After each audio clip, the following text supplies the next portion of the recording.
तो welcome back दोस्तों। I hope so आप सब अच्छे होंगे एंड आपकी पढ़ाई भी अच्छी चल रही होगी। तो आज के इस वीडियो में हम most important 21 rules of English के डिस्कस करने वाले हैं, ग्रामर के, फॉर ऑल एसएससी एग्ज़ाम्स। तो जिसमें स्पेशल फॉर एमटीएस, हाल ही में एमटीएस के पेपर लग रहे हैं 2024 वाले, और काफ़ी लोग, काफ़ी बच्चे कंफ्यूज हो रहे हैं कि हम कहाँ से पढ़े, कैसे पढ़े, कुछ समझ नहीं आ रहा इंग्लिश में राइट नाउ कि ऐसी क्या चीज़ करे स्पेशल, कि ऐसा कौन सा जो राइट नाउ ऐसे एफर्ट्स डालें जिससे हमारी चीज़ें सही हो सके। तो मैं एक ही चीज़ बोलना चाहूँगा, जिनके बेसिक्स फंडामेंटल क्लियर है ना, वो इन 21 रूल्स को देखेगा ना, तो उन्हें एक चीज़ रियलाइज़ होगी जो लास्ट ईयर पीवाईक्यू करा है, कि ये जो 21 रूल्स पे है ना, एसएससी ने लास्ट कुछ सालों में, 3-4 सालों में, जैसे एसएससी सीजीएल हो, एसएससी सीएचएसएल हो, जीडी हो, स्टेनोग्राफर वाला हो, एमटीएस हो, दिल्ली पुलिस हो, सीपीओ हो, या एसएससी फेजी हो, 7-8 एग्ज़ाम जो एसएससी द्वारा कंडक्ट कराए जाते हैं ना, उनमें एसएससी ने इसमें इतने ढेर सारे क्वेश्चन पूछे हैं भर भर के, हमेशा, कि हमेशा जब भी है ना पॉइंट टू पॉइंट क्वेश्चन पूछते हैं हमेशा। एक मिनट, कि पॉइंट टू पॉइंट हमेशा क्वेश्चन पूछा है। एक सेकंड, ये क्या, sorry for the glitches. So SSC ने हमेशा इन जो 21 रूल्स है ना, इन पे बेस्ड हमेशा इतने सारे क्वेश्चन पूछे, और क्वेश्चंस भी डायरेक्ट ही पूछे इन रूल्स पे। ऐसा नहीं है कि इनको घुमा फिरा के पूछे। तो ये मोस्ट इंपॉर्टेंट हो जाते हैं। और अगर आप इन क्वेश्चनों को मतलब इन रूल्स को देख के जाओगे ना, इन 21 रूल्स को, और आप वहाँ पे जाके इन क्वेश्चनों को देखोगे कि हाँ यार वाकई में क्वेश्चन मिल रहा है, तब आपको पता लगेगा। बस आपको कुछ नहीं करना, ये 21 रूल्स देखने, और आपके पास जो भी बेसिक बुक हो, जैसे कोई सी भी नीतू मैम की हो, या कोई सी भी इंग्लिश की बेसिक ग्रामर जो इनमें आती है, उन पे बेस्ड क्वेश्चन कर जाना, क्योंकि एमटीएस इतना हाई लेवल नहीं पूछता है इनमें। ठीक है, तो हम चलते हैं हमारे फर्स्ट रूल के अकॉर्डिंग। तो मैंने पीपीटी वगैरह तो बनाई नहीं, बस लिखते लिखते समझाएंगे चीज़ों को। तो आज का हमारा जो पहला रूल है वो डिस्कस करते हैं। तो पहले रूल में कुछ ही नहीं है, सिंपल सा रूल है मॉडल्स का, लेकिन अभी एसएससी सीजीएल में बहुत सारे क्वेश्चन उसमें भर भर के पूछे, वो सीएचएसएल में पूछ रहा है। ठीक है, जो कैन मॉडल्स वर्ब आता है तो इनसे रिलेटेड है, कि लाइक जो ऐसे एग्जाम्पल दे के आपको समझाता हूँ कि कुछ जो एग्ज़ाम में एरर कैसे आ सकता है। तो एग्ज़ाम में एरर ऐसा आ सकता है कि जैसे I can not be able to come tomorrow. ठीक है, तो यहाँ पे सेंटेंस ऐसे दे दिया जाएगा एग्ज़ाम में, और पूछा जाएगा कि एरर कौन से पार्ट में है या एरर कहाँ है। तो यहाँ पे जो एरर है वो ये है कि यहाँ पे जो एबल जो वर्ड आया है, इसका यूज़ नहीं होगा। वो इसलिए नहीं होगा क्योंकि कैन का जो मीनिंग होता है ना एबिलिटी के सेंस में, वो सेम इसका सेंस होता है एबल का। ठीक है, जैसे क्षमता, जो कि जो क्षमता जो वर्ड होता है ना हिंदी का, इन दोनों का जो मीनिंग है ना वो एक जैसा होता है। तो इंग्लिश में वैसे यही है कि एक जैसे वर्ड सेंटेंस में 2 या 3 बार नहीं आ सकते अगर यूजेस नहीं है तो उनका, है ना। तो वही है, फिर ये वर्बोस हो जाता है, सुपरफिशियल जिसे कहते हैं। तो ज़रूरत से ज़्यादा एक्सेस वर्ड्स का यूज़ नहीं कर सकते एक सेंटेंस में। तो यहाँ पे या तो ये स्वाइप होता है, ये तो ऑलमोस्ट ये होता है कि मॉडल्स एज यूजुअल रहता है और एबल को हटा दिया जाता है। ठीक है, तो अगर वैसे इन सेंटेंस को देखा जाए तो इसका करेक्ट वे ये होगा कि आई कैन नॉट, ठीक है, कम टुमारो। ठीक है, इसका सीधा सेंस ही होगा, बी एबल टू हट जाएगा। तो यहाँ पे आई होप से आपको समझ आया होगा। सिंपल सा है, कैन के साथ एबल वर्ड का यूज़ नहीं होता सेंटेंस में एक साथ। ठीक है, तो पहला रूल आज का हमारा ये था, आई होप से आपको समझ आया होगा। तो दूसरा रूल डिस्कस कर लेते हैं। दूसरे रूल में हमारी ये है कि जो हम देखते आ रहे हैं, बचपन से देखते आ रही है चीज़, जो प्रेजेंट परफेक्ट कंटिन्यूस टेंस है ना, प्रेजेंट परफेक्ट कंटिन्यूस टेंस में जो यूज़ लिया जाता है, एक तो जो हमारे पहले सिंस, ठीक है, जो हमारे सिंस यूज़ लिया जाता है, तो सिंस किस सेंस में यूज़ लिया जाता है तो मैं आपको बता देता हूँ। सिंस जैसे कैलेंडर के लिए जो सिंस यूज़ लिया जाता है, ठीक है, जिसमें जैसे डेज हो गया। ठीक है, डेज में हमारे पास क्या क्या हो गया, मंडे हो गया। ठीक है, उसके बाद ट्यूसडे हो गया। तो डेज में तो ये, उसके बाद जो हमारे पास डेट्स हो गई जो फिक्स होती है स्पेसिफिक, जैसे 7 मई। फिर उसके बाद मंथ्स हो गए, मई, जून। मेरी राइटिंग के लिए सॉरी, पता नहीं कैसी राइटिंग है। और जैसे ओकेज़न वगैरह हो गए, जितने भी हमारे ओकेज़न होते हैं इंडिया में, ठीक है, जैसे होली हो गया, दिवाली हो गया, ठीक है। तो ये स्पेसिफिक टाइम डिनोट करता है इंग्लिश में।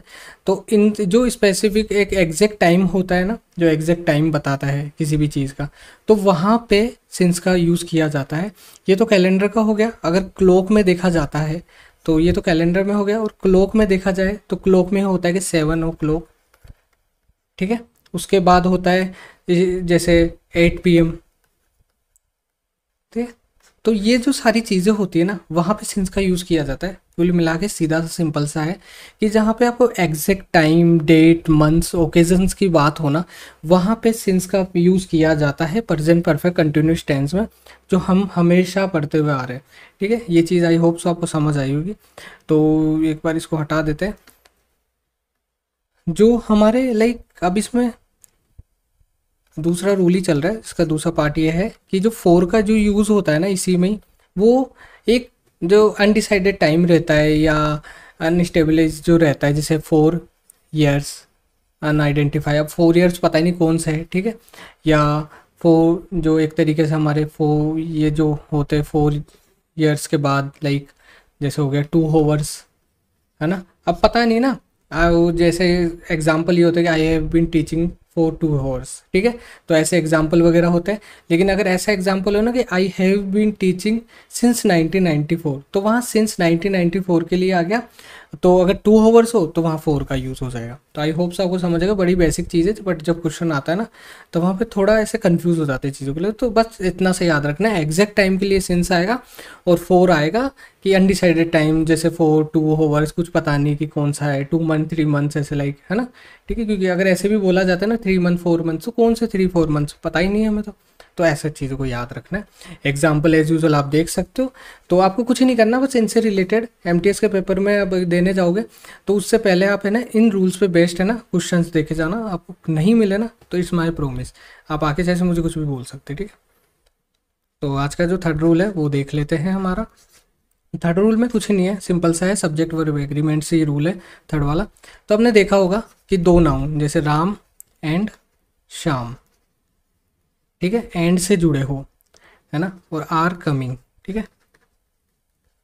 तो यहाँ पे जो राम एंड श्याम, ये दो इंडिविजुअली नाउन है, अलग अलग नाउन है। जब ये आर से मतलब एंड से जुड़े हो ना, और ये अलग अलग हो, तो यहाँ पे प्लूरल हेल्पिंग वर्ब का यूज आएगा, बड़ा सिंपल सा, है ना। लेकिन जब वहाँ पे इन चीज़ों को मैं जैसे आर्टिकल ए द यूज करके दिया जाता है ना सेंटेंस में, तो वहाँ कंफ्यूज हो जाते हैं हम। जैसे एरर डिटेक्शन में दे देता है, फिलिंग द ब्लैंक्स में दे देता है, ठीक है।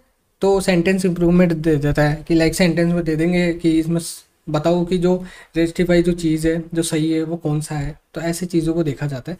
तो इसमें ये तो सिंपल सा है कि जब दो नाउन, जो इंडिविजुअली दो नाउन एंड से जुड़े हो और वो अलग अलग हो, तो वहाँ पे प्लूरल हेल्पिंग वर्ब की बात होगी कि दो लोगों की बात हो रही है यहाँ पे, ठीक है। और उसके बाद इसमें बट अगर, ठीक है, बट दो नाउन है ना, जैसे दो चीज़ें हो, नाउन हो या प्रोनाउन हो, वस्तु या कुछ भी हो, है ना। जैसे फिश, एग्जाम्पल से समझाते हैं, fish and chips is my favourite dish. तो यहाँ पे आप नोटिस करोगे, यहाँ पे इज हेल्पिंग वर्ब आई है, बट दोनों अलग अलग है। बट ऐसा है कि फिश एंड चिप्स, ये है एक जो इंसान है, जैसे मेरी है, तो ये मेरी है ना, दो क्वालिटीज़ है ना, वो मेरे में है। जब किसी एक व्यक्ति है ना, या किसी वस्तु की है ना, एक व्यक्ति या वस्तु की है ना, किसी की दो विशेषताओं के बारे में बात हो ना, तो वहाँ पे उसी चीज़ के बारे में बात हो रही है, तो वहाँ सिंगुलर हेल्पिंग वर्ब का यूज़ किया जाता है। जैसे मुझे दो चीज़ें पसंद है, तो ये हम सिर्फ मेरी बात हो रही है ना, तो इसलिए यहाँ पे सिंगुलर हेल्पिंग वर्ब का यूज़ लिया जाता है। बट यहाँ पे इंडिविजुअली अलग अलग चीज़ें हैं ना, तो इसलिए आर का यूज़ लिया गया है, प्लूरल हेल्पिंग वर्ब का। तो इस चीज़ का याद रखना, क्योंकि एसएससी एमटीएस हो, जीडी हो, या फेज वाले हो, या स्टेनो हो, इन जो ये एग्ज़ाम है ना अलग से, इनमें लाइक है ना हमेशा है ना पॉइंट टू पॉइंट क्वेश्चन पूछा जाता है। तो वहाँ पे कंफ्यूज हो जाते हैं कि यार सच में ऐसा क्वेश्चन आ सकता है। ज़्यादा के चक्कर में हम इजी क्वेश्चनों को गलत कराते थे, सिली मिस्टेक्स हो जाती है, सबसे होती है। तो आज का चौथा रूल डिस्कस करते हैं, इससे पॉइंट टू पॉइंट क्वेश्चन आते हैं, जैसे एज वेल एज, ठीक है, अलोंग विथ, ठीक है, उसके बाद टुगेदर विथ। वैसे तो काफ़ी सारे वर्ड होते हैं ऐसे, लेकिन जो एसएससी बार बार इन जो पूछते हैं ना, बस मैं वही वर्ड्स लेके आया हूँ, क्योंकि मुझे पता है हर बार इसी से, या तो जैसे एसएससी सीजीएल हो, सीएचएसएल हो, एमटीएस हो, कोई भी एसएससी का पेपर हो, ये जो 4 वर्ड है ना, ये जिस सेंटेंस में दिखे ना आपको, वहाँ पे आपको जो वर्ब लेनी है ना, तो वो सबसे जो पहले वाली जो वर्ब है ना उसके अकॉर्डिंग लेनी है। जैसे मैं एग्जांपल के अकॉर्डिंग समझाता हूँ। राम एज वेल एज देख लिया, अलोंग विद देख लिया, ठीक है। अब मैं समझाता हूँ आपको। जैसे मान लो आपको एग्जांपल दिया जाए कि like Ram as well as his parents is coming, ठीक है। तो यहाँ पे आपको Ram as well as his parents coming, तो यहाँ पे जो हेल्पिंग वर्ब आई है ना वो राम के अकॉर्डिंग आई है। तो यहाँ पे रूल यही बोलता है कि जो एज वेल एज है ना उससे पहले जो पहले सब्जेक्ट आता है ना, इन वर्ड के जो पहले जो सब्जेक्ट आता है ना, यहाँ पे जो सब्जेक्ट आता है ना उसके अकॉर्डिंग है ना आगे हेल्पिंग वर्ब का यूज़ लिया जाता है। तो यहाँ पे जो हमारे जो पहला सब्जेक्ट क्या है, राम है, और राम क्या है, सिंगुलर है। तो सिंगुलर के अकॉर्डिंग यहाँ पे सिंगुलर हेल्पिंग वर्ब का यूज़ हो गया। आप ऐसे कंफ्यूज नहीं होना है, क्योंकि पेरेंट्स के यहाँ पे गलती क्या करते हैं कि पेरेंट्स के अकॉर्डिंग, हाँ पेरेंट्स प्लूरल है तो यहाँ पे सब्जेक्ट देख के तो यहाँ पे आर कर देते हैं। बट ऐसी गलती ना करें, जहाँ पे आपको as well as, along with, together with, in addition to या रादर विथ ऐसे वर्ड देखने को मिले ना, वहाँ पे इनके पहले जो सब्जेक्ट आया उसके अकॉर्डिंग यहाँ पे हेल्पिंग वर्ब का यूज़ किया जाता है। बस इतना सा ध्यान रखना है।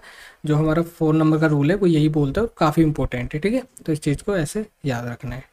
आई होप सबको समझ आया होगा, ठीक है। इसको हटा देते हैं,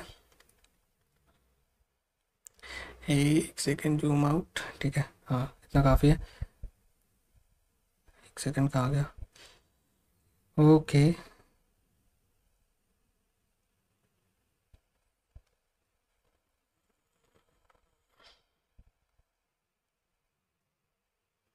ठीक है, तो आज का हमारा जो 5वां रूल है वो डिस्कस कर लेते हैं।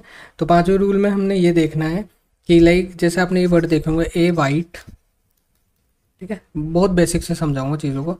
ए white and black gown was bought by her. यहाँ पे एक चीज़ समझना कि जो ए वाइट एंड ब्लैक, जो एक सफ़ेद और काला जो गाउन है ना वो खरीदा गया है ना उसके द्वारा, लाइक ऐसे है ना।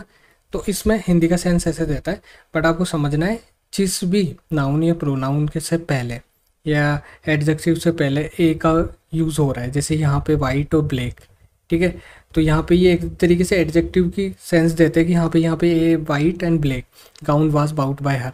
तो यहाँ पे जहाँ पे ए सेंस जो आर्टिकल ए आ जाता है ना किसी भी सब्जेक्ट या उससे पहले, एंड फिर वो एंड से जुड़ रहा है और आगे कोई आर्टिकल नहीं होता, तो वहाँ पे हेल्पिंग वर्ब का यूज़ होगा, सिंगुलर हेल्पिंग वर्ब का यूज़ होगा।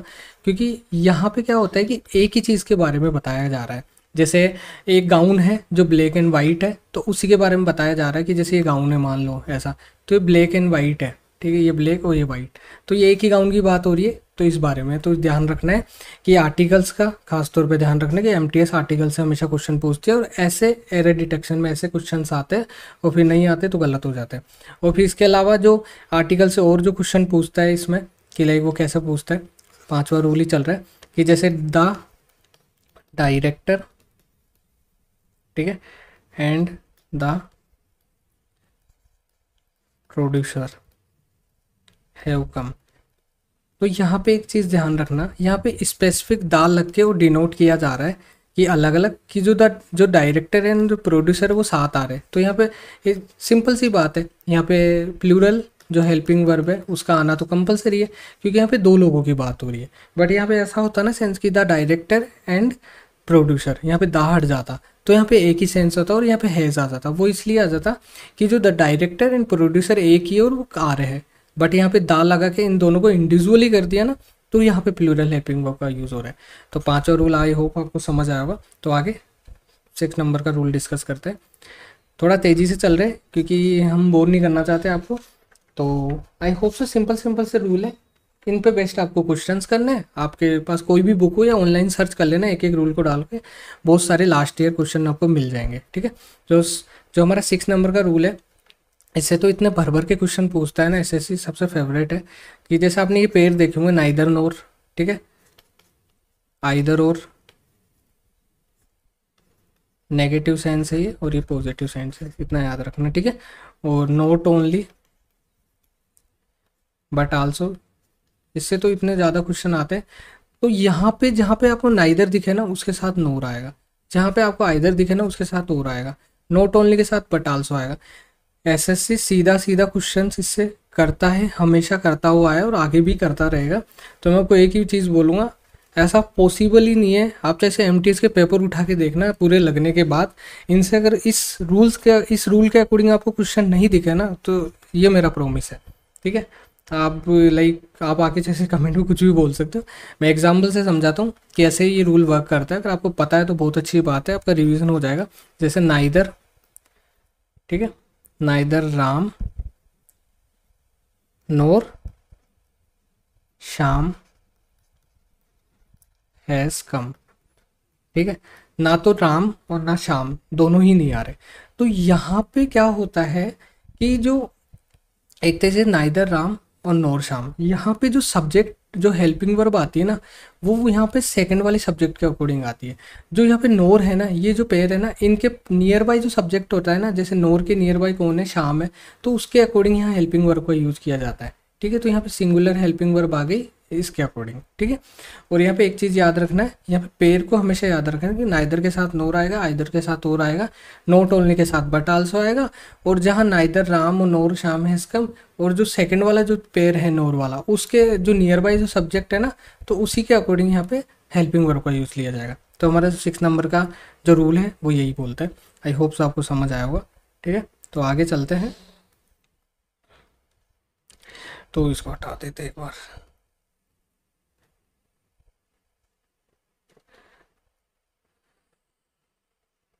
ठीक है, तो आज हमारा जो 7वें नंबर का रूल है वो डिस्कस करते हैं कैसे। हाँ ठीक है, 7वें नंबर का रूल देख लेते हैं,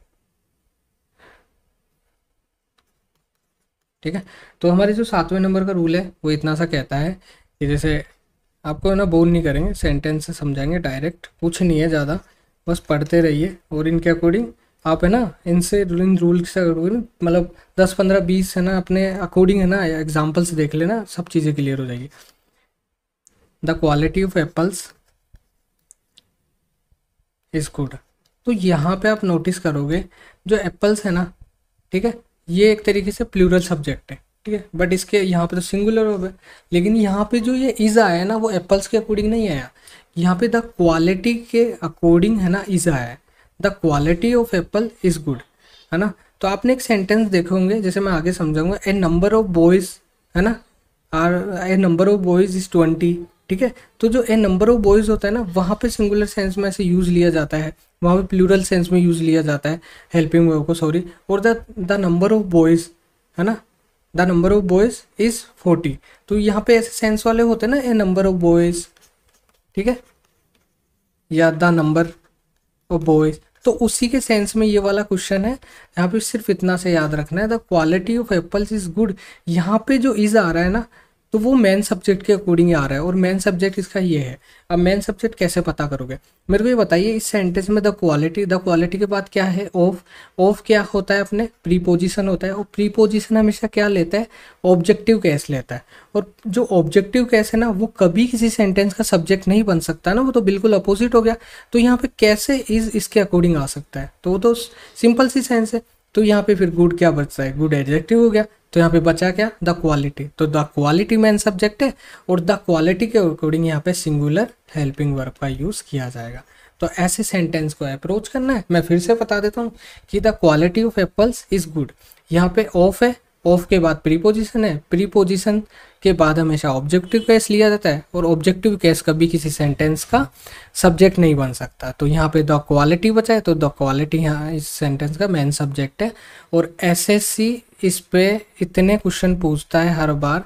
इनमें से जिस 21 रूल्स है ना, इनमें से 15-16 रूल तो ऐसे है कि आप सच बता रहा हूँ, इस वीडियो को देखने के बाद आप लास्ट ईयर के PYQ देखोगे ना, तब आपको पता लगेगा कि हाँ बिल्कुल सही बात है। तो ज़्यादा टाइम नहीं खराब करते हो, 8वां क्वेश्चन डिस्कस कर लेते हैं, मतलब 8वां रूल डिस्कस कर लेते हैं हमारे आज का। तो 8वें में कुछ ही नहीं है, सब सिंपल सिंपल रूल है, बस समझने की देर है। तो यहाँ पे वन ऑफ द, ठीक है, वन ऑफ द के बाद क्या आता है, प्लूरल नाउन या प्रोनाउन, ठीक है, और उसके बाद सिंगुलर वर्ब या हेल्पिंग वर्ब, ठीक है। तो सिंपल से याद रखना, वन ऑफ द के बाद प्लूरल नाउन और सिंगुलर हेल्पिंग वर्ब या वर्ब, और उसके बाद एज यूजुअल सब सिंगुलर आता है। जैसे एग्जांपल से समझाता हूँ, one of the boys has done has work. तो यहाँ पे वन ऑफ द के बाद प्लूरल नाउन, ठीक है, सिंगुलर हेल्पिंग वर्ब और सिंगुलर वर्ब, ठीक है। तो इस चीज़ का याद रखना है, वन ऑफ द के बाद plural noun, singular helping verb, फिर बाकी सिंगुलर चीज़ें। तो बस इतना से याद रखना है। वन ऑफ द सबसे फेवरेट है, पूछ भी ले नहीं भी पूछ ले, बट बहुत कॉमन हो गया तो चांसेस कम है कि नहीं भी पूछे, बट आपको तो पढ़ना है, क्योंकि ये एक तरीके से यूनिवर्सल ट्रूथ है। जैसे इंग्लिश के लिए होते हैं ना कि रामबाण चीज़ें ऐसे, इसके पास कुछ है ही नहीं पूछने के लिए, बस इनसे रिलेटेड क्वेश्चन पूछते हैं, बट गलत पता है कब होता है, हमारी प्रैक्टिस नहीं होती बस। तो आपको यही करना है कि इन रूल्स पे बेस पे प्रैक्टिस करनी है। आपने एक दिन देखा होगा कि है ना 101 गोल्डन रूल, बहुत सारे है ना रूल्स डिस्कस करा के रखे बहुत सारे टीचर्स वगैरह ने, वो उन पे बेस्ड है ना, इतने खतरनाक मतलब रूल्स पे ना बेस्ड है ना एग्जाम्पल करा देंगे अपने बेस्ड पे, है ना। तो उनसे फिर इतना एक वो क्या कहते हैं कि माहौल क्रिएट कर देते, एक डर क्रिएट कर देते हैं कि जिससे ना बच्चा उनका कोर्स खरीदे। मैं सच बता रहा हूँ कि जो बच्चा है ना आज बिगिनर में बेसिक से तैयारी करना स्टार्ट करता है ना, उसको बेसिक्स चीज़ें मिलेगी नहीं यूट्यूब पे, क्योंकि सब है ना बस अपना कोर्स बेचना चाहते हैं। फिर उनके कोर्स में जाइए, फिर वहाँ भी बेसिक्स नहीं पढ़ाते। जैसे गगन प्रताप सर से आप उम्मीद करते हो ना कि वहाँ पे जाके आप बेसिक से मैथ पढ़ो, तो आपको समझ ही नहीं आएगी, क्योंकि वो स्टार्ट ही एडवांस से कराते, बोलते बेसिक्स से, लेकिन मुझे पता है ना बेसिक्स क्या होता है यार।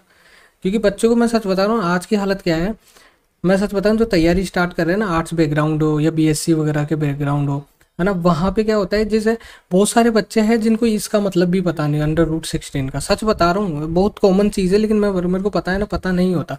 बट ऐसा थोड़ी ना है कि यार तैयारी नहीं करे, सबका हक है करना, बस सीखते रहेंगे और क्या है। तो आगे ना जो 9 नंबर का रूल है हम डिस्कस कर लेते हैं। तो यहाँ पे क्या होता है कि जैसे काल्पनिक वाक्य आपने देखे होंगे, जैसे आपको पता है इफ, एज, इफ, ठीक है, फिर उसके बाद एस, दो, उसके बाद सपोज, ठीक है, सपोज आई रीच, ऐसे वर्ड आते हैं ना, है ना, आई विश, और उसके बाद इन केस। तो इनके बाद हमेशा है ना प्लूरल वर्ब का यूज़ किया जाता है, इतना याद रखना है, ठीक है। अब मैं एग्जांपल से समझाता हूँ। आपने ऐसे सुना होगा कभी, काफ़ी वर्ड आते हैं, मतलब ये तो बहुत क्वेश्चन पूछे जाते हैं इस पे, जैसे ये वाला I wish I were A bird, ठीक है। तो यहाँ पे ऐसे सेंटेंस देखा होगा कि I wish I were A bird, तो यहाँ पे देखो आई है ना वो सिंगुलर है, ठीक है, सिंगुलर प्रोनाउन है। तो यहाँ पे वर जो आया है ना वो आई विश, इसके जो काल्पनिक सेंटेंस है ना उसके अकॉर्डिंग आया, क्योंकि काल्पनिक सेंटेंसों में क्या है, प्लूरल हेल्पिंग वर्ब का यूज़ लिया जाता है, प्लूरल वर्ब का यूज़ लिया जाता है, तो इसके अकॉर्डिंग ये चीज़ यहाँ पे एज यूजुअल ऐसे आई है। जैसे ज़्यादा डीप में जाओगे ना, वर्ब पढ़ोगे, तब इसका सेंस समझ आएगा। बट मैं ये बोलूँगा अभी एग्जाम में कुछ दिन बाकी है जिनके होने वाले, बस इतना से याद रखना कि इफ़, एज दो, सपोज, आई विश के साथ प्लूरल वर्ब आती है, जैसे I wish I were a word. यहाँ पे सेंटेंस ऐसे देख के गलत किया जा सकता है कि I wish I was a word, क्योंकि बच्चा देखेगा कि यार आई के साथ वाज सही है, वो सही कर देगा, बट ये गलत होता है, ठीक है। तो इस चीज़ का ध्यान रखना। और एक चीज़ और, इफ़ के साथ सपोज देके एरर पूछता है, विश आई विश के साथ सपोज देके एरर पूछता है, बट इन दोनों का सेम सेंटेंस है, जैसे केन के साथ एबल देके, ठीक है, जो हमारा पहला रूल था। तो इन चीज़ों का ध्यान रखना है, बस इन पे बेस्ड आपको क्वेश्चन करने, ठीक है। आज के 10वें रूल पे चलते हैं। तो जो हमारा आज का 10वां रूल है आउट ऑफ 21, तो उसमें आपको ये चीज़ें याद रखनी है। जैसे आपने ये मैंने बताया था ना कि जैसे ए नंबर ऑफ स्टूडेंट्स, ठीक है, स्टूडेंट्स वर प्रेजेंट। तो आप एक चीज़ नोटिस करोगे, जैसे ए नंबर ऑफ देखने में सिंगुलर लगता है, बट यहाँ पे इसका सेंस है ना, यहाँ पे वर आएगा, ठीक है, वर आ गया तो प्लूरल हेल्पिंग वर्ब है ये। तो यहाँ पे इतना से याद रखना, ज़्यादा डीप मत जाइए क्योंकि अभी अपना एग्जाम लगने वाला है। तो हम इतना से याद रख ले कि चीज़ों को लाइन टू लाइन देखे। मैं प्रोमिस करता हूँ फिर से, क्या वो सीधा सेंटेंस ऐसे ही देखने को मिलेगा, a number of student were present, या इसको थोड़ा मॉडिफाई करके, ऐसा कुछ नहीं दिया जाएगा कि लंबा चौड़ा सेंटेंस दे दिया। तो आपको अप्रोच अच्छी लगेगी, आप बस अपने बेस्ट पे कुछ क्वेश्चन इन पे बेस्ट कर जाना, आपको काफ़ी जगह मिल जाएंगे, ठीक है। तो a number of student were present, तो यहाँ पे ए नंबर ऑफ जहाँ दिखे वहाँ पे सिंगुलर है, वो प्लूरल हेल्पिंग वर्ब का यूज लेना है, जहाँ पे मैंने पहले बताया था। और जहाँ पे आपको ऐसा देखने को मिले ना, the number of boys is 50, ठीक है। तो यहाँ पे एक चीज देखो, द नंबर ऑफ के साथ इसका यूज किया जा रहा है, ठीक है। ए नंबर ऑफ के साथ प्लूरल हेल्पिंग वर्ब का यूज, और द नंबर ऑफ बॉयज के साथ या द नंबर ऑफ के साथ आगे कुछ भी हो, कुछ भी दे सकते हैं, द नंबर ऑफ टॉयज वगैरह कुछ भी, उसके साथ सिंगुलर हेल्पिंग वर्ब का यूज। इतना से याद रखना है, बहुत इंपॉर्टेंट है, काफ़ी सारे क्वेश्चन आते हैं। तो हमारा आज का 10वां रूल ये था, ठीक है। तो अब 11वें रूल पे चलते हैं, जल्दी जल्दी चीज़ें डिस्कस करेंगे क्योंकि और भी चीज़ें पढ़नी होती है एक स्टूडेंट को। टीचर तो है नहीं हम कि लाइक तो आगे चीज़ें डिस्कस करते हैं। बिल्कुल, आपने ये वर्ड देखे होंगे एज, एस, सो, एस, तो इनके साथ हमेशा पॉजिटिव डिग्री का यूज़ किया जाता है, हमेशा याद रखना, ठीक है। जैसे आपने देखा होगा, ही रन एज फास्ट एस, तो यहाँ पे कभी ऐसे फास्टेड या फास्टर ऐसा नहीं आएगा, पॉजिटिव डिग्री यूज़ की जाती है, ठीक है। एज ही मतलब एज ही गुड, ठीक है। तो यहाँ पे कभी आपको ऐसे दिखे ना एज बेटर एज, ठीक है, या एज फास्टर एज, तो वो गलत होता है। यहाँ पे सिर्फ पॉजिटिव डिग्री का यूज़ किया जाता है, ठीक है। तो इस चीज़ का याद रखना है, ठीक है, ठीक है। बहुत बोलता हूँ मैं, पता नहीं क्यों। 11वां रूल हमारा ये कहता है। अब 12वें रूल पे चलते हैं, सिंपल सा है, एडजेक्टिव का है, आगे भी एडजेक्टिव का ही रूल है, इसलिए क्योंकि ये ज़्यादा आते हैं इसलिए तो हम कर रहे हैं ना इनका यूज़। आपने ऐसे सेंटेंस देखा होगा, ही is better than has brother, तो यहाँ पे कंपेरेटिव डिग्री है, ठीक है। तो मैं आपको एक एडजेक्टिव का एक चीज़ बताता हूँ, तीनों जो यहाँ पे डिग्रीज होती है वो बता देता हूँ, सिंपल सा, ज़्यादा टाइम नहीं लूँगा। यहाँ पे गुड हो गया, ठीक है, बेसिकली, ठीक है। यहाँ पे बेटर हो गया और यहाँ पे बेस्ट हो गया, गुड, बेटर, बेस्ट। तो यहाँ पे पॉजिटिव डिग्री, ये कंपेरेटिव डिग्री और ये सुपरलेटिव डिग्री। तो ये 2+ के लिए, ये 2 के लिए, और ये सिंगुलर वैसे यूज ली जाती है, ठीक है। तो यहाँ पे जो कंपेरेटिव डिग्री यूज ली जाती है ना, उसके साथ कंजक्शन देन का यूज होता है, हमेशा याद रखना कि बेटर जो मोर वगैरह, जो बेस्ट होता है, मोर गुड होता है या मोर वाइज होता है, उनके बाद देन का यूज लिया जाता है। तो हमेशा कंपेरेटिव डिग्री में देन का यूज लिया जाता है मोस्ट प्रोबेबली, बट ऐसा नहीं है कि कंपेरेटिव डिग्री देन के बिना नहीं आ सकती, आ सकती है। जैसे ये क्वेश्चन देखना, today I am feeling better, ठीक है। बट यहाँ में ऐसे कोई कंपेयर नहीं हो रहा। तो होता है ना कि जैसे हम बेटर दिख रहा है तो हम देन लगा रहे हैं, ऐसा नहीं होता। बट आपको ये याद रखना है कि कंपेरेटिव डिग्री में मोस्ट प्रोबेबली बेटर के साथ देन आता है। एरर कैसे आता है कि जैसे आपको ऐसे सेंटेंस दे दिया जाएगा कि he is better when as brother, ठीक है, तो फिर वो देन है THEN वाला वो भी गलत हो जाता है, वैन भी गलत हो जाता है, क्योंकि सेंस ही नहीं रहते। तो एज ए कंपेरेटिव डिग्री के साथ यहाँ पे देन यूज करते हैं कंजक्शन, ठीक है। तो आई होप से आपको समझ आई होगी चीज़ें। फिर उसके बाद देखा जाए तो इसी में लाइक 13 वाला जो हमारा रूल है, उससे पहले मैं एक और चीज़ इसमें बता देता हूँ, लाइक सही रहेगा। हमारा 12 नंबर का रूल ही चल रहा है, तो इसमें जैसे सुपरलेटिव डिग्री होती है, तो सुपरलेटिव डिग्री में क्या यूज़ लिया जाता है, ता के साथ, ठीक है, बेस्ट वगैरह, है ना। लेकिन कभी आपने ऐसा नहीं सुना होगा द बेस्ट, फास्टेस्ट, क्योंकि कभी है ना जैसे एक जैसे यूज़ नहीं लिए जाते। जैसे आपने ऐसे पढ़ा होगा कि जैसे मोर वाइजर, ठीक है, एरर में ये गलत होता है क्योंकि डबल कंपेरेटिव नहीं आता है एक ही सेंटेंस में, क्योंकि मोर भी आ रहा है और वाइजर भी आ रहा है, तो ये चीज़ें गलत हो जाता है, ठीक है। क्योंकि यहाँ पे सीधा सा आएगा, मोर के साथ वाइज आएगा एज ए पॉजिटिव डिग्री, और ये वाला सेंस सही रहता है। जब किसी इंसान की जैसे 2 क्वालिटी की बात होती है ना, तब वहाँ पे ऐसे पॉजिटिव डिग्री मोर के साथ पॉजिटिव डिग्री आती है। जैसे मैं सेंटेंस से समझाता हूँ, काफ़ी एरर आता है इस पर, कि जैसे आपने पढ़ा होगा ही जैसे यहाँ पे एरर कैसे पूछता है, एरर बता देता हूँ पहले। He is visor then intelligent. ठीक है, अब लोग बोलेंगे कि यार सही है, he is visor then intelligent, comparison हो रहा है दो चीज़ों में, बट ऐसा नहीं होता ना, क्योंकि अगर किसी एक ही इंसान की दो क्वालिटी के बारे में बताया जाना, कंपेयर किया जाए ना, तो वहाँ पे सिर्फ पॉजिटिव डिग्री का यूज़ लिया जाता है। जैसे यहाँ पे मोर आ जाएगा और वाइज आ जाएगा सीधा सा। ठीक है, तो आई होप सो आपको समझ आया होगा। लेकिन अगर जो वैसे ना किसी की बात हो रही है, जैसे आपको समझाया था कि पहले वाला जो सेंटर था ना कि he is better than his brother, तो वहाँ पे दो अलग अलग लोगों की बात हो रही है ना, कि तो वहाँ पे बेटर देन है ना, वो अच्छी चीज़ है। तो वहाँ पे जो बेटर देन है ना, वो वहाँ पे एज ए कंपेरेटिव डिग्री दो लोगों के बीच में जो एक तरीके से जो कंपैरिजन हो रहा है ना, वो वहाँ पे सूटेबल है। यहाँ पे इसलिए नहीं कि he is more wise then intelligent, इसका गुड मतलब जो पॉजिटिव सेंस है ना वो दे रहा है। यहाँ पे एक ही आदमी की क्वालिटी के बीच में डिफरेंसेस हो रहा है और कंपेरिजन हो रहा है, तो इसलिए यहाँ पे पॉजिटिव डिग्री यूज़ की जाती है मोर के साथ। तो आई होप सो आपको समझ आई होगी। हमारा 13 वाला जो रूल है वो डिस्कस कर लेते हैं, जल्दी जल्दी से चीज़ों को आगे लेके जाएंगे। जो आज का हमारा 13 नंबर का रूल है, उसमें हमको याद रखना है कि लाइक जो आपने देखा होगा कि जैसे मैं आपको एग्जांपल से समझाता हूँ, बहुत इंपॉर्टेंट है, बहुत बार ऐसे ने क्वेश्चन पूछा है कि gold is more precious than any other metal. ठीक है, तो यहाँ पे जो एनी अदर आया ना, यहाँ से एरर आता है और कहीं से भी एरर नहीं आएगा यहाँ पे, बाकी सब कुछ सही है। ये एडजेक्टिव का एक ऐसा रूल है, ठीक है, इस पे हर बार एसएससी बहुत सारे क्वेश्चन पूछेगा, जैसे मेंस भी क्यों ना हो सीएचएसएल का या सीजीएल का। ठीक है, तो यहाँ पे बस इतना से याद रखना, बहुत सिंपल सा लॉजिक है, इसको बहुत कॉम्प्लिकेटेड कर देते हैं।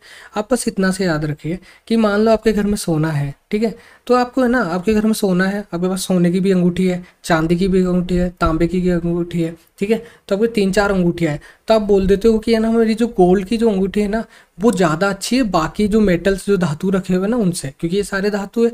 तो आपको अलग करने के लिए कुछ स्पेसिफिक वर्ड देना पड़ेगा कि एनी अदर। ठीक है, एनी अदर एक्सक्लूड के काम आता है। ठीक है, जो हम एक्सक्लूड करते हैं ना चीज़ों को, कि जैसे मान लो किसी भी चीज़ को अलग करते हैं, ठीक है, एक्सक्लूजन वगैरह के लिए, कि हम जैसे, ठीक है, तो इसमें जैसे एक्सक्लूड करते हैं ना, जैसे मान लो आपने है ना जो गोल्ड है ना उसको अलग किया है बाकी मेटल से, तो वहाँ पे एनी का यूज़ किया जाएगा। बट अगर आपको ऐसा सेंटेंस देना, जैसे मैं समझाता हूँ, जैसे आपको ऐसा सेंटेंस दे कि लाइक जिसमें, एक सेकेंड इसको हटा देते हैं, जिसमें आपको ऐसा सेंटेंस दे कि गोल्ड इज मोर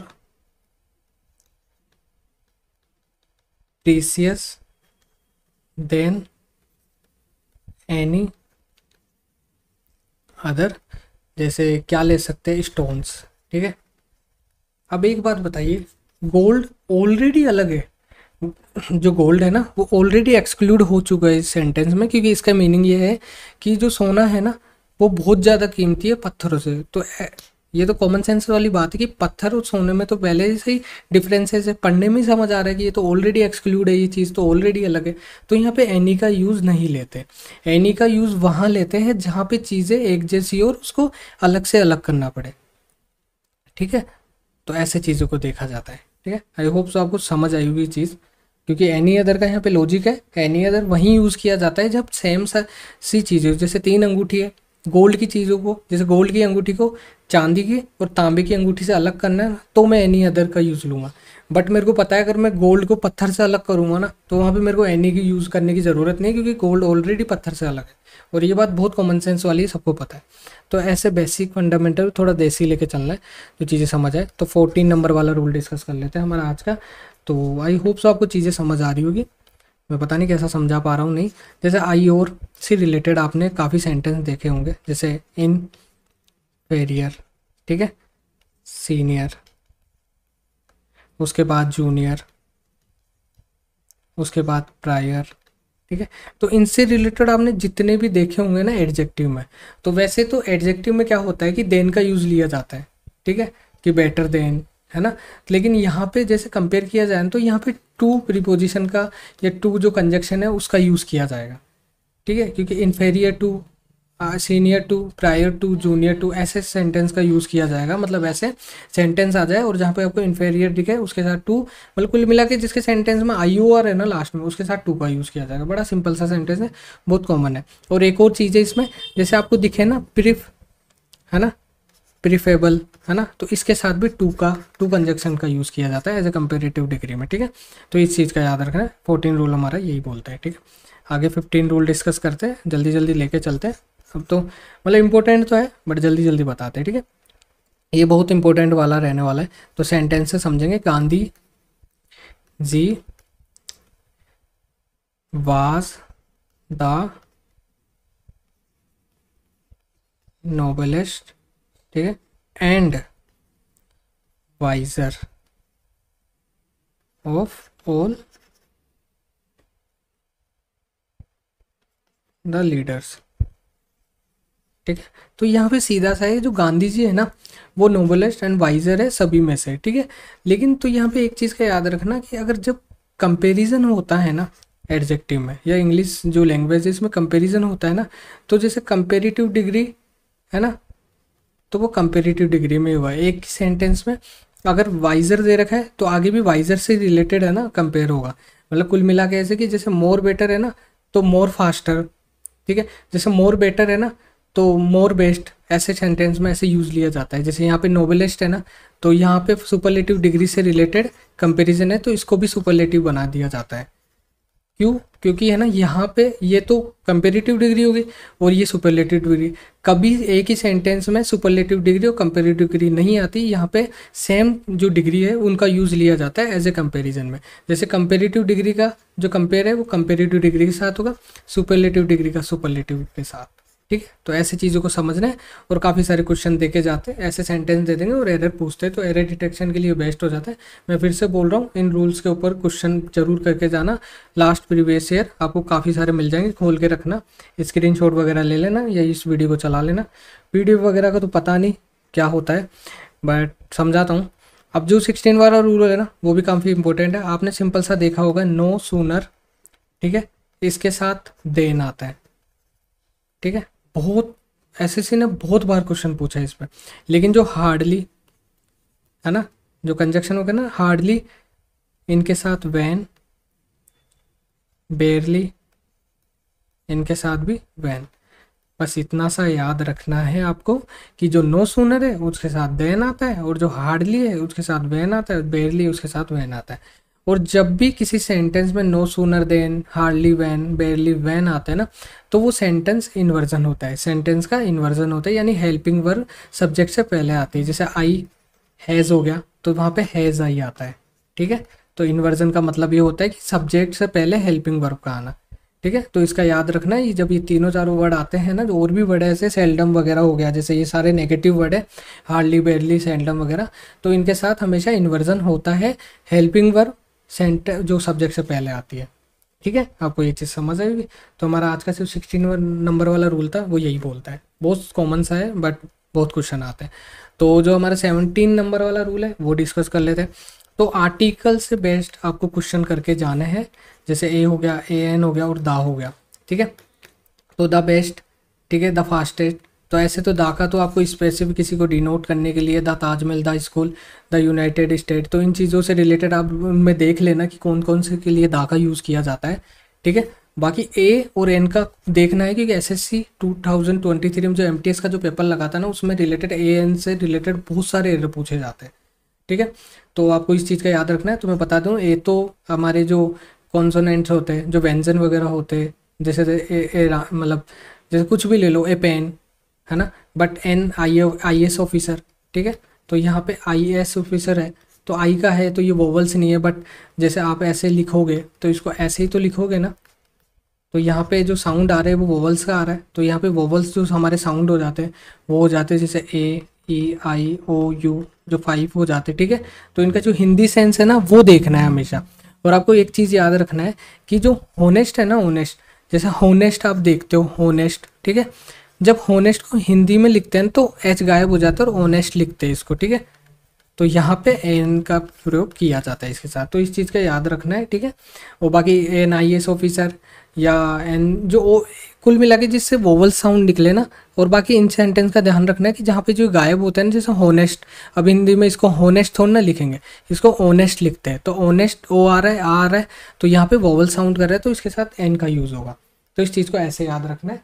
तो ये हमारा 17 नंबर का रूल है। आर्टिकल्स जरूर देख के जाना, ये टॉपिक पढ़ जाना, 1-2 पेजेस का चैप्टर रहता है, ठीक है। आपकी जो भी बेसिक्स आपके पास बुक है, ऐसा तो हो नहीं सकता ना कि बस कुछ हो ही नहीं, ऑनलाइन देख लेना, वो मिलेगा। बट जो मेरे जो 21 जो रूल्स हैं ना, जो मैंने मेहनत करके निकाल के लाया हूँ, उसकी थोड़ी कदर करना और उस पर बेस्ट क्वेश्चन जरूर करना, आपको काफ़ी हेल्प मिलेगी। मैं फिर से बार बार एक ही चीज़ बोल रहा हूँ क्योंकि ये ज़रूरी है। इन स्पाइट ऑफ, ये 18 नंबर का रूल है हमारा, और डेस्पाइट, ठीक है। तो याद रखना है, इन स्पाइट ऑफ होता है और डेस्पाइट होता है। एरर दिया जाएगा कि डेस्पाइट के साथ आपको ऑफ दे दिया जाएगा, तो वो गलत होता है। तो इस चीज़ का याद रखना, सिंपल सा रूल है, डायरेक्ट ऐसे क्वेश्चन आते हैं इस पर, ठीक है। In spite of, despite of, ठीक है। तो आगे 19 नंबर वाला जो रूल है हमारा, वो डिस्कस कर लेते हैं। एक सेकंड इसको हटा दूँ। तो हमारे जो 19 नंबर का रूल है ना, उसमें क्या है कि आपने देखा होगी एग्जैक्ट, ठीक है, जैसे 8 है ना, तो 8 किसके लिए आता है, जैसे 7 o'clock जो घड़ी के टाइम के लिए, ठीक है। और जो इन आता है, इन मई, ठीक है, एग्जैक्ट, ठीक है, इन 2005, ये बहुत कॉमन चीज़ है, बट ये जब आती है ना तो वहाँ समझ नहीं आती। ऑन मंडे, ये जो प्रीपोजिशन वगैरह जो मैं बता रहा हूँ, ठीक है। और ऑन 7th सितंबर, ठीक है। तो ऐसे याद रखना है, 8 के साथ 7 o'clock जो टाइम वगैरह रहता है इन मई मंथ वगैरह के लिए, इन 2005, ऑन मंडे, ऑन 7 सितंबर। तो इन चीज़ों को देख लेना फिर से, 7 o'clock in May, in 2005, on Monday, on 7 September. इतने एरर पूछे जाते हैं SSC MTS में, GD में, स्टेनोग्राफर में, इनसे रिलेटेड, कि जब ये आते हैं ना तो ऐसा लगता है यार ये इसके साथ तो यही होना चाहिए, ऐसा लगता है, सिमिलर सा लगता है। तो इन चीज़ों को एक बार देख जाना, इन पे बेस्ट, इस रूल्स पे बेस्ट क्वेश्चन करके जाना, काफ़ी बेस्ट रहेगा। तो हमारा जो आज का 20 नंबर का जो एक तरीके से जो हमारा रूल है वो डिस्कस कर लेते हैं। पहले 19 ही करेंगे ना, आई थिंक, ठीक है, जो भी है, बट हमको 21 जो हमारे रूल है वो डिस्कस करने हैं। तो मैं बार बार बोल रहा हूँ, क्वेश्चन जरूर करना है इन पे बेस्ट, और जो अभी लगने वाले हैं और जो देख के जाएगा, जिनका पहले पढ़ा हुआ, बस रिवीजन कर देना, काफ़ी हेल्प मिलेगी, क्योंकि इतना बुक उठा के हम एकदम से नहीं देख सकते। रिवीजन है, क्विक रिवीजन है, 21 रूल्स के अकॉर्डिंग इंग्लिश के ग्रामर को साफ करने के लिए, ठीक है। तो एपोस्ट्रोफी के लिए सीधा सा है कि जैसे मान लो दिस इज राम्स कार, ठीक है। तो यहाँ पे एपोस्ट्रोफी सीधी सी बात है, जो सजीव होता है ना, जिनमें जीव होता है, जैसे राम जिंदा है, जीव है, कोई लकड़ी चेयर वगैरह तो है नहीं, तो उसके लिए एपोस्ट्रोफी यूज ली जाती है। और जो लेग ऑफ चेयर है ना, तो यहाँ पे जैसे ऐसे ऐसा नहीं होगा कि द चेयर्स लेग्स, ठीक है, ठीक है, ऐसा नहीं होता कि चेयर्स लेग्स, ठीक है, क्योंकि ये नहीं, यहाँ पे ये गलत हो जाता है, क्योंकि चेयर क्या है, ये एक तो निर्जीव है, वो अनलिविंग थिंग है, ठीक है, नॉन लिविंग थिंग है।